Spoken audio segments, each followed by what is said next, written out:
شروع اللہ کا نام لے کر جو بڑا مہربان نہایت رحم والا ہے۔ سچ مچ ہونے والی، وہ سچ مچ ہونے والی کیا ہے؟ اور تم کو کیا معلوم ہے کہ وہ سچ مچ ہونے والی کیا ہے؟ وہی کھڑکھڑانے والی جس کو سمود اور عاد دونوں نے جھٹلایا۔ سو سمود تو زبردست زلزلے سے ہلاک کر دیے گئے، رہے عاد تو ان کو نہایت زوردار آندھی سے تباہ کر دیا گیا۔ اللہ نے اس کو 7 رات اور 8 دن ان پر چلائے رکھا۔ تو اے مخاطب، تو ان لوگوں کو اس میں اس طرح گرے ہوئے دیکھتا جیسے کھجوروں کے کھوکھلے تنے، پھر کیا تو ان میں سے کسی کو بھی باقی دیکھتا ہے؟ اور فرعون اور جو لوگ اس سے پہلے تھے اور وہ جو الٹی ہوئی بستیوں والے تھے، سب گناہ کے کام کرتے تھے، سو انہوں نے اپنے پروردگار کے پیغمبر کی نافرمانی کی تو اللہ نے بھی ان کو بڑا سخت پکڑا۔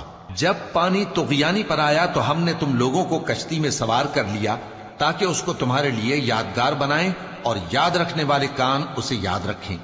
پھر جب سور میں ایک بار پھونک مار دی جائے گی اور زمین اور پہاڑ دونوں اٹھا لیے جائیں گے، پھر ایک بار ہی توڑ پھوڑ کر برابر کر دیے جائیں گے، تو اس روز ہو پڑنے والی یعنی قیامت ہو پڑے گی، اور آسمان پھٹ جائے گا تو وہ اس دن کمزور ہوگا، اور فرشتے اس کے کناروں پر ہوں گے، اور تمہارے پروردگار کے عرش کو اس روز 8 فرشتے اپنے اوپر اٹھائے ہوں گے۔ اس روز تم لوگ سب پیش کیے جاؤ گے اس طرح کہ تمہاری کوئی پوشیدہ بات چھپی نہ رہے گی۔ اب جس کا اعمال نامہ اس کے داہنے ہاتھ میں دیا جائے گا، وہ دوسروں سے کہے گا کہ لیجئے میرا نامہ اعمال پڑھیے، مجھے یقین تھا کہ مجھ کو میرا حساب کتاب ضرور ملے گا۔ پس وہ شخص من مانے عیش میں ہوگا، یعنی اونچے باغ میں جس کے میوے جھکے ہوئے ہوں گے۔ ان سے کہا جائے گا کہ جو اعمال تم ایام گزشتہ میں آگے بھیج چکے ہو، ان کے عوض مزے سے کھاؤ اور پیو۔ اور جس کا نامہ اعمال اس کے بائیں ہاتھ میں دیا جائے گا تو وہ کہے گا، اے کاش مجھ کو میرا اعمال نامہ نہ دیا جاتا اور مجھے معلوم نہ ہوتا کہ میرا حساب کیا ہے۔ اے کاش موت میرا کام تمام کر چکی ہوتی، آج میرا مال میرے کچھ بھی کام نہ آیا، مجھ سے میرا اقتدار جاتا رہا۔ حکم ہوگا کہ اسے پکڑ لو، اب اسے طوق پہنا دو، پھر دوزخ کی آگ میں اسے جھونک دو، پھر زنجیر سے جس کی لمبائی 70 گز ہے جکڑ دو۔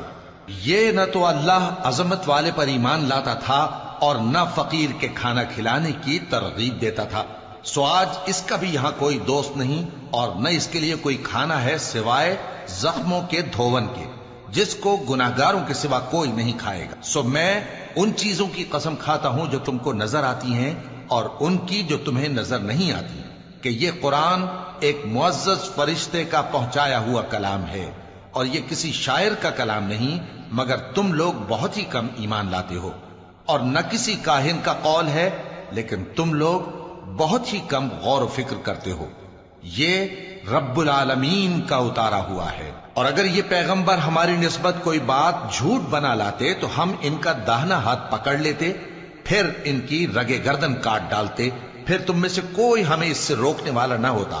اور یہ کتاب تو پرہیزگاروں کے لیے نصیحت ہے، اور ہم جانتے ہیں کہ تم میں سے بعض اس کو جھٹلانے والے ہیں۔ نیز یہ کافروں کے لیے موجب حسرت ہے، اور کچھ شک نہیں کہ یہ یقین کرنے کے لائق ہے۔ سو تم اپنے پروردگار عظیم کے نام کی تسبیح کرتے رہو۔